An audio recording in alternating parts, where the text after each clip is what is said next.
કેમ છો ફ્રેન્ડ્સ? પન્નાની રસોઈમાં તમારું સ્વાગત છે। આજે આપણે લસણની ચટણી બનાવીશું। આ ચટણીને બનાવી તમે શાકની અંદર પણ નાખી શકો, દહીં સાથે પણ આ ચટણી ખાવામાં સારી લાગે છે। તો ચાલો પછી આપણે લસણની ચટણી બનાવવાનું શરૂ કરીએ। તો લસણની ચટણી બનાવવા માટે સૌથી પહેલાં તો આપણે લસણ જોઈશે। તો લસણ મેં આ રીતે છોલીને તૈયાર રાખ્યું છે। લસણ 1 કપ જેટલું છે। તો આપણે શું કરીશું, પહેલાં તો જેટલી પણ આપણે સામગ્રી લેવાની એ બધી સામગ્રી એક વાસણની અંદર ભેગી કરી લઈએ। તો ચાલો સૌથી પહેલાં તો આપણે 1 કપ ભરી અને લસણ છોલેલું લેશું। એની સાથે જ આપણે જોઈશે લાલ મરચું પાવડર। તો અહીંયા આપણે આ જે લસણની ચટણી બનાવીએ ને ફ્રેન્ડ્સ, એના માટે વધારે પડતી સામગ્રીઓની જરૂર નથી પડતી, ખાલી 2-3 જ વસ્તુથી આ ચટણી બનીને તૈયાર થતી હોય છે। તો અહીંયા આપણે જેટલું લસણ લીધું એનાથી અડધું આપણે લાલ મરચું પાવડર લેવાનું છે। તો લાલ મરચું પાવડર જો તમે તીખું ઓછું લેતા હોવ તો તમે જેટલું લસણ એટલું લઈ શકો। આજે આપણે થોડું તીખું મરચું લીધું છે એટલે આપણે એને અડધું લેશું। તો આ રીતે અડધો બાઉલ ભરીને મેં લાલ મરચું પાવડર લઈ લીધું છે, એને આપણે લસણ સાથે રાખી દઈશું। અને હવે આપણે સ્વાદ પ્રમાણે મીઠું જોઈશે। તો આપણે સ્વાદ પ્રમાણે મીઠું એડ કરી દેવાનું। જેટલું તમને લાગે કે લસણની ચટણીમાં મીઠાની જરૂર પડશે એટલું મીઠું એડ કરી દેવાનું। અને બીજું આપણે 1 ચમચી જેટલી હળદર પાવડર જોઈશે। તો હળદર પાવડરને આપણે અત્યારે નહીં મિક્સ કરવાની, આને જ્યારે આપણે લસણની ચટણી બનાવશું ત્યારે મિક્સ કરીશું। અને એની સાથે જ જોઈશે આપણે તેલ। તો તેલ પણ આપણે જેટલું લસણ લીધું એટલું લેવું પડશે। તો એને આપણે તૈયાર કરી લીધું છે। તો હવે લસણ, મીઠું અને મરચાંને આપણે મિક્સ કરી લઈએ।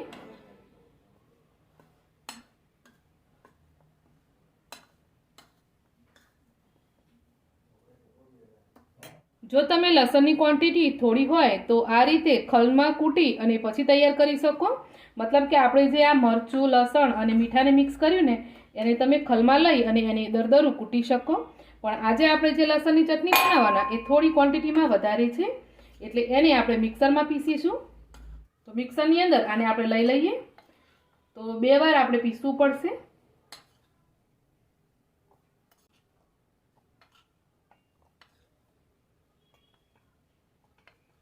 તો ચટણીની સામગ્રીને આપણે થોડી દરદરી પીસવાની છે, એની પેસ્ટ નથી બનાવવાની। તો આપણે એને શું કરીશું, પલ્સ પર ચલાવી અને પીસી લઈએ।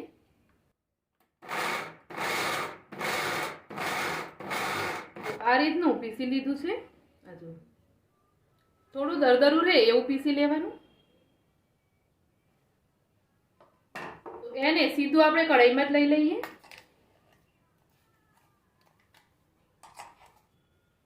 અને આ જે બીજી વારનું છે એને પણ મિક્સરમાં લઈ અને એ જ રીતે પીસી લેશું।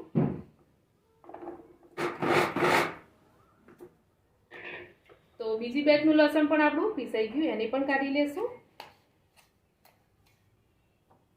તો આ રીતે પીસી અને હવે આને આપણે પકવવાની છે। તો ચાલો લસણની ચટણીને પકવવાનું શરૂ કરીએ।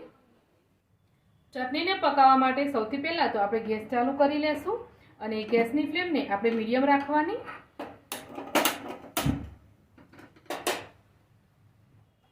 અને હવે આપણે જેટલું લસણ લીધેલું એટલું તેલ લેવાનું છે।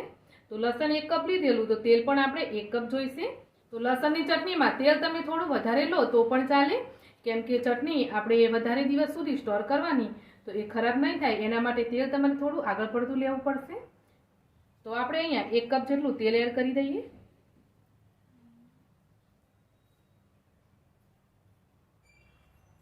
અને ચટણીને તમારે એકદમ મીડિયમ ફ્લેમ પર જ પકાવવાની છે, હાઈ ફ્લેમ પર બિલકુલ નહીં પકાવવાની।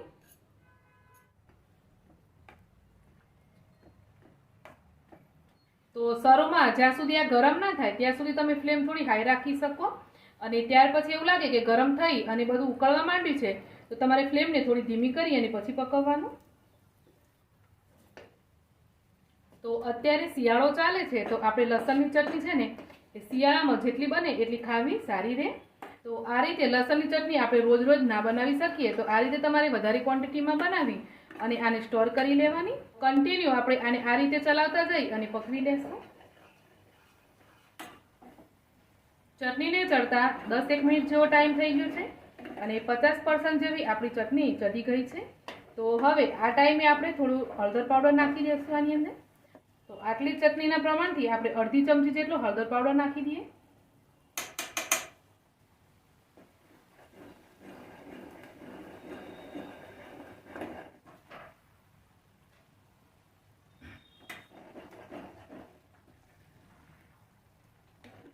તો અહીંયા ચટણીને બનતા 15 થી 20 મિનિટ જેટલો ટાઈમ થવા આવ્યો છે અને તમે જોઈ શકો કે ચટણી એકદમ ફૂલવા માંડી છે। તો હવે આપણે 2-3 મિનિટ માટે એકદમ ધીમા ગેસ ઉપર આને ચલાવી લઈએ। તો ચાલો આપણી લસણની ચટણી બનીને તૈયાર છે। તો હવે આ ચટણી ઠંડી થાય એટલે પછી આને આપણે સ્ટોર કરીશું। જોઈને તમને પણ બનાવવાનું મન થઈ જાય એવી બની છે આ જુઓ। તો ચાલો આને નીચે ઉતારીને આપણે ઠંડુ થવા દઈએ। અહીંયા તમે જોઈ શકો છો ફ્રેન્ડ્સ કે ચટણી કેટલી સરસ બની છે।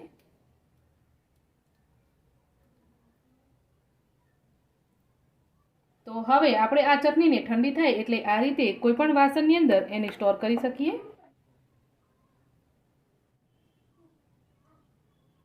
ઉપરથી થોડું આ રીતે તેલ એડ કરી દેવાનું।